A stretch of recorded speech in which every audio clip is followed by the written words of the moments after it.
I'm James. From UBTV, and we are here at the BFI London Film Festival, and we just went to go and see Call Me By Your Name this morning, which is a new film by Luca Guadagnino. Luca Guadagnino.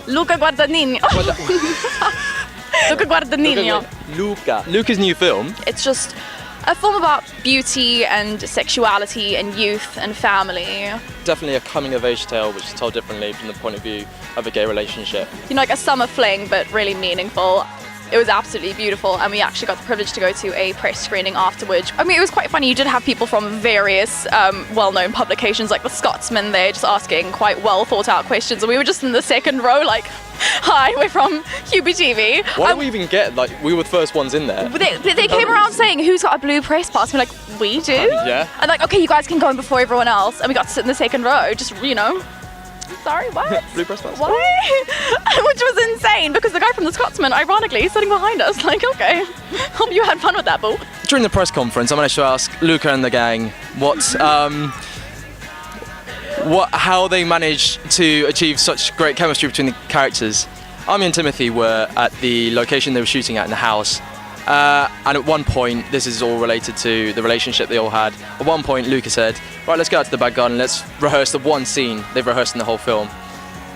So Luca says, turn to page 72, they turn to page 72, and it's Army and Timothy make out. They go out and they start making out, and Luca says, no, with a bit more meaning. And then they do it again with a lot more meaning, a lot more passion. And before they know it, they open their eyes and Luca's gone. And they're just left there making out with each other. No. Which I thought was pretty hilarious. We started out with the first film of our festival, which was Lucky. Now, it was a beautiful film, to say the very least. And it starred Harry Dean Stanton, who died actually before this film was being released. And me and Ciara didn't find that out till after the film finished, which just made it a lot more heartbreaking, didn't it? It made it quite poignant because it's about essentially mortality and life and accepting your fate. It's directed by John Carroll Lynch, and yeah, it was Harry Dean Stanton's last performance, which was absolutely beautiful. And actually knowing in hindsight that he's dead just makes it so much more affecting. The film is set somewhere near the Mexican border. We're thinking New Mexico. Yeah. And it kind of it follows Harry Dean Stanton as this 90-year-old, super old dude who lives alone. And it follows him through his kind of daily rituals, very repetitive, and it also focuses on this 100-year-old tortoise, which kind of is a little parallel to him.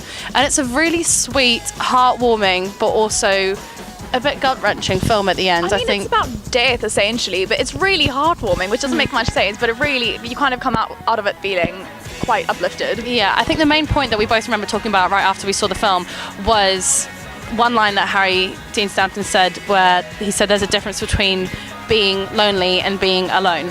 And you can see how he really values his independence. Yeah. So that was a massive highlight for us. Another highlight for us is definitely Loving Vincent, which has actually been in the pipeline for so long because every single frame is literally a painting. Yeah. Over 100 artists came together to collaborate, and they painted every single frame in the style of Van Gogh. We were floored when we sat there. We didn't move after we saw it. We watched the whole credits roll through just because of pure kind of respect for what people had done. I think it's obviously quite jarring to watch, but it's really, really rewarding because you can actually tell the sheer amount of effort that's gone into it, and the soundtrack. I think it's so rare with a film to come out feeling like you've just seen something absolutely incredible. Yeah. Like this is something really, really special. Yeah. So we'll hold that in our hearts. It's one of the best ones we've seen this festival.